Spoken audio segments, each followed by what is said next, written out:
はい、皆さんこんにちは。年一トラベラーアイアンウッドでございます。ANA 特典航空券を利用して、いろんなところ行きたいじゃないですか。で、私ね、開放枠とか、いろんな話をしてきましたけども、ビジネスクラスに乗って超繁忙期にね、やっぱり行きたいのは遠く行きたいしね、近くでもやっぱりビジネスクラス乗りたいですよね。ところが今ね、なかなか超繁忙期予約するの大変なんですよ。で、そこでね、多くの方が取れないから ANA マイルはダメだよって思われてる節もね、なきにしはあらずのなんかなと。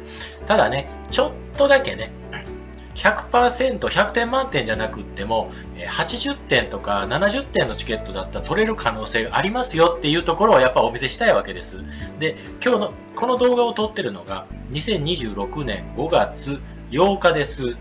ちょうどね、来年2027年ゴールデンウィークの予約が始まってます。ですからね、このタイミングで本当にね、来年のゴールデンウィーク取れるのかどうかに関してお届けいたします。で、都市をね、20都市ピックアップしました。アジアで10都市、ヨーロッパで5都市、北米で5都市。で、それに関して出発は、日本、どうしてもやっぱり東京が便が多いので、東京出発で、この20都市にね、果たして空きがあるのかないのかっていうところをね、検証してみたいと思います。ではね、ANA のサイトから検索をしましょう。こちらはまず海外にしますね。それから特典航空券。で、特典航空券の予約。で、ここでね、私、いつも言ってますけども、調べるときはね、複数都市クラス混在で調べる方が本当はいいんです。片道往復で調べてもいいんですけども、これだとね、エコノミーはエコノミー、ビジネスはビジネスしか出てこないんですよ。なので、1都市しか見ない場合でもね、複数都市クラス混在を見ます。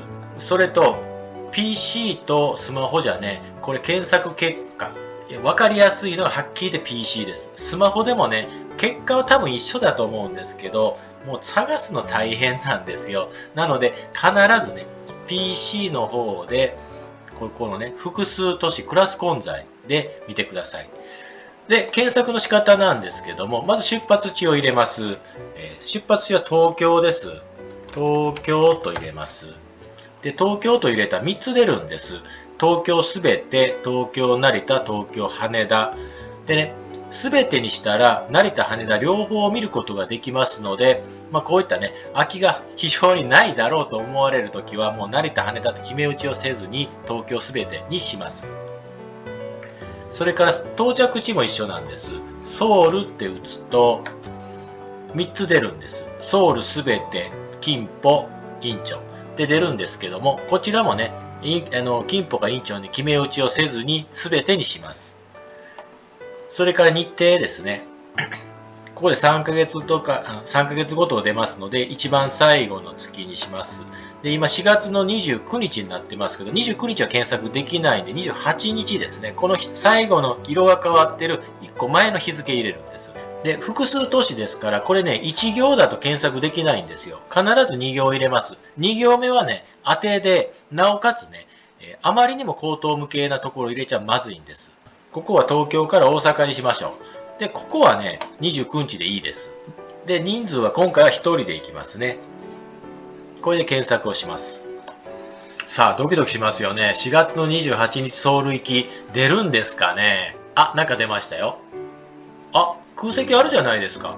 羽田発金浦行き、それから羽田発金浦行き。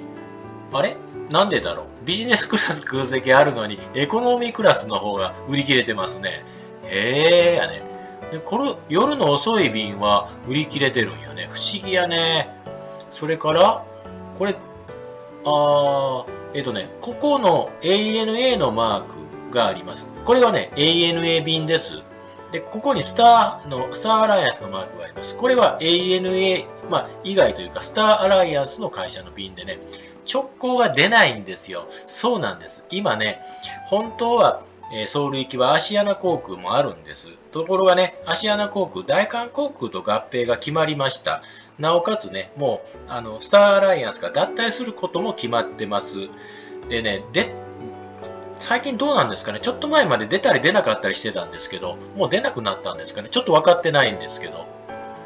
乗り継ぎ1回しか出ませんね。どこでしょう。台北経由エバー航空。エコノミーだけですけどね。こっちがビジネスクラスがありますね。これもね、覚えておいてほしいんですけど、このマーク、シートマップが出たっていうことはね、この乗り継ぎ2回の中の1便 ANA ですよ。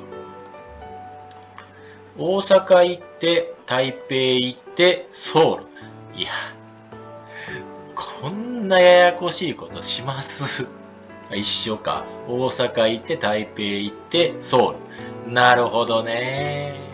ソウル行くのにね、ANA 便で直行だったら取れますね。それから台北経由だ、東京じゃなくって、関西空港からだったら取れるっていうことが分かったわけですね。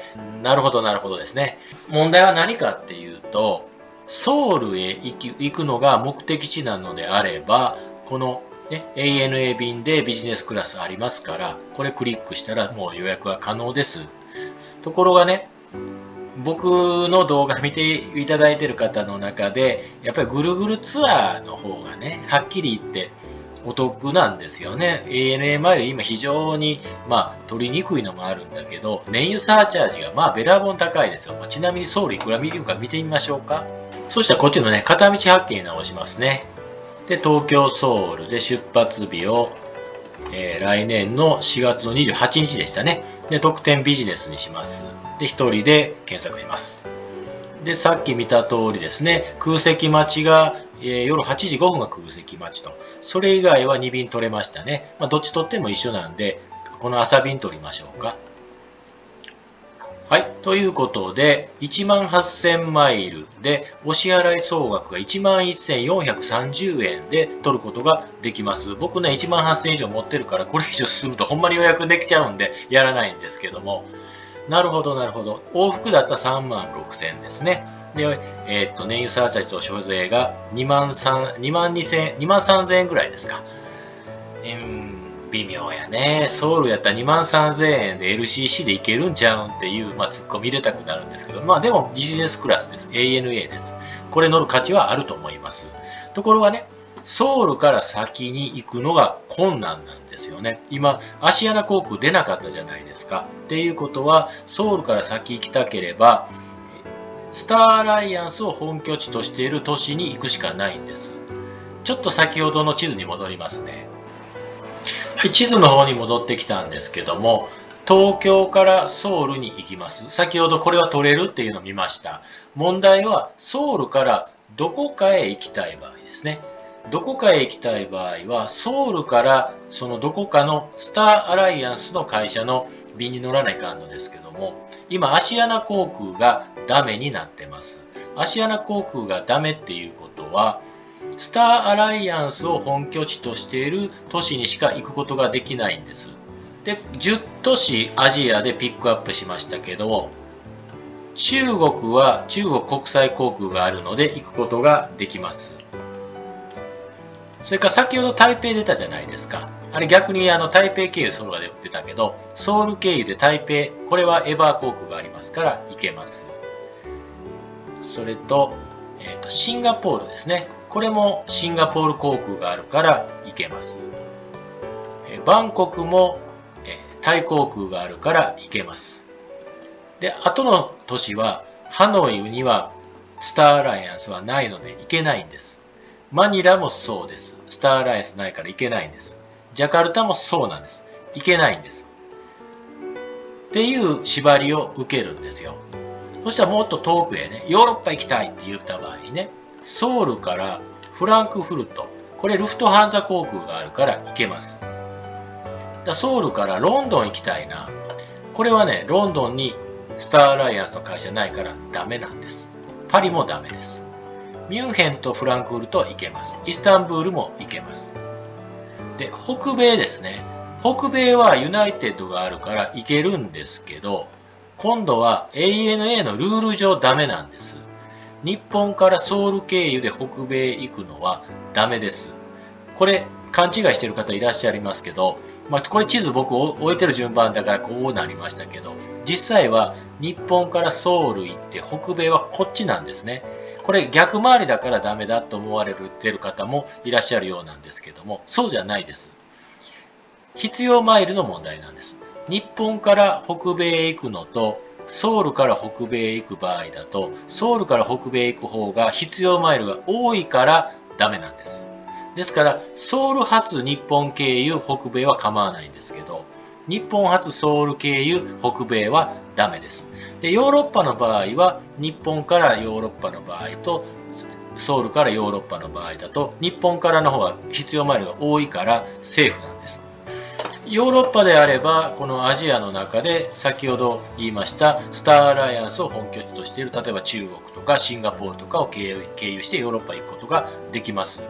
そこなんですよ。ソウル、昔はね、ソウル経由でヨーロッパ行くのが常套手段だったんですけど、今残念ながらソウルはね、ソウルへ行きたい人であれば取れる確率はあるんです。あるんだけど、ソウルに行っちゃうとそっから先がなくなっちゃうんで、面白くないんですよ。っていうのがソウルです。そしたら次ね、今日もう一箇所だけ見ますね。東京からですね、台湾行きましょうか。台北。で、台北も3つあるんです。すべてと桃園と松山と、これもね、すべてにします。で、2行目は当てですね。東京から大阪。で、日付は4月の28日、29日。さあ、これでいってみますね。はい、出てきましたね。やっぱりありますね。朝9時40分、羽田発が空席がエコノミーもビジネスもあります。から昼便がなぜかやっぱエコノミーがなくってビジネスがあるんですね。何なんでしょうね。エコノミーの方が先に売り切れるんですね。面白いね。それから、スターアライアンスやからこれエバー航空だと思うんですけど、そうですね。これもこっちは逆ですね。エコノミーがあってビジネスがないですね。それから13時は両方あります。14時25分も両方あります。20時はビジネスはありませんね。それからこっから先は乗り継ぎになります。で、先ほどと一緒です。このマークがあるっていうことは ANA だから関西じゃないかな。違う。香港経由だ。へえ。香港まで ANA で行って、エバー航空で台北。これがエコノミーはあるけど、ビジネスないですね。それと、これも一緒ですね。エコノミーはあるけどビジネスないですね。一緒だ。香港経由だ。こっちはビジネスありますよ。ホーチミンシティ、ベトナムなんだ。ベトナムへ行って台北へ行く。へえなんだけど、これね、実はダメなんです。何がダメなのかはね、また後でちょっと説明しますけども、覚えとってください。それから、これはエコノミーしかないけど、また香港経由。これはビジネスがある。福岡か。福岡から台北はビジネスがあるんだ。これは、これも福岡でね。次は、福岡か。僕ね、つい最近お見せした搭乗機が逆ですけどね、台北から福岡にエバー航空乗ります。あれ良かったですよ。ただね、なんちゃってビジネス、しょうがないですけどね、短い距離なんでね、お隣さんがいましたよ。お隣さんしかもね、お子さん連れだったんですけど、ここはなんか違うのが出たぞ。関西だ。関西もあるんだ。福岡。なるほど、なるほど、なるほど。これも福岡ですね。これも福岡ですね。これも関西ですね。これ上海が出ましたね。上海で吉祥航空で上海に行って、エバー航空で台北に行ったらビジネスクラスが取れます。取れるの分かったでしょ？取れるの分かって、なおかつね、ANA で行きたい場合は ANA で行くことができます。で、ANA で台湾まで行って、そこからね、エバー航空で、エバー航空からいろんな都市ね、アジアもヨーロッパもオセアニアも行くことができます。今日はそこまでは見ませんけども、この下ね、ここがね、実は味噌なんですけど、東京からエバー航空の直行便もあるんですけど、先ほど、福岡とか関西とかあったでしょ。福岡とか関西とか、要はね、地方都市から台北へエバー航空飛んでます。これがね、実は大きなミソなんです。先ほどソウルがね、昔はね、美味しかったんだけど、今美味しくないって言ったじゃないですか。それと同じ構図なんですけども、昔はアシアナ航空が地方都市からソウルにね、ガンガン飛行機飛ばしてて、それを特典航空券ガンガン開放してたんです。今ね、エバー航空がそうなってますから、台湾はね、いわゆる日本から脱出ルートの一つとして覚えとってください。これありです。はっきり言ってありです。それからね、ルール上ダメだって言った話ね、ベトナム経由があったじゃないですか。香港経由も多分ダメだと思うんですけど、ベトナム経由はダメです。香港経由はセーフかな。ちょっとそのあたりをね、地図の方で見てみましょう。ANA のルール上ね、このゾーンっていうのが非常に大事なんです。日本がゾーン1です。ソウルがゾーン2です。それから中国プラスアルファがゾーン3。で、東南アジア、中央アジアがゾーン4です。で、先ほどのケースですね、台北行くのに、ベトナム経由で台北行った場合どうなるか。ベトナムはゾーン4なんです。で、台北はゾーン3なんですよ。これ日本からベトナムへ行くマイル、必要マイルと、日本から台北行く必要マイルだと、このね、ベトナムの方が多いから、こういうルートは、で、台北を目的にしちゃダメなんです。ただしがあるんです。もう一個ね、乗り継いで、ゾーン4の都市、例えばクアラルンプールにしましょうか。ゾーン1から出発して、ゾーン4経由、ゾーン3経由、ゾーン4が目的地。これは構いません。ややこしいけど、わかります？ちょっともう一回やりますよ。日本から出発して、ゾーン4を経由して、ゾーン3を目的地にすると、これはルール上ダメなんです。ゾーン4の方が必要マイルが多いので、経由地にはできないんです。なんだけど、もう一個経由してね、台北目的地にせずに、ゾーン4のクアラルンプールを目的地にすることで、ゾーン4を経由して3に経由したけど、もう一回4に行くから、目的地が4になるからセーフなんです。これね、ジグザグは構わないんですよ。なんだけど、遠く行って帰ってくる。遠くというのはゾーン上ね、遠く行って帰ってくるのはダメなんです。もっと極端な例やりますよ。さっきちょっと秋見てないけどね、台北経由でヨーロッパ行くことはできます。これは台北がゾーン3です。ヨーロッパはゾーン7です。ゾーン7の方が明らかに必要マイル多いので、ヨーロッパを目的地にするのは問題ないんですね。ところがどっこいです。インチキみたいな話ですけど、ゾーン1からヨーロッパへ行って、ゾーン3へ戻ってきて、もう一回ゾーン4へ行く。これね、構わないんです。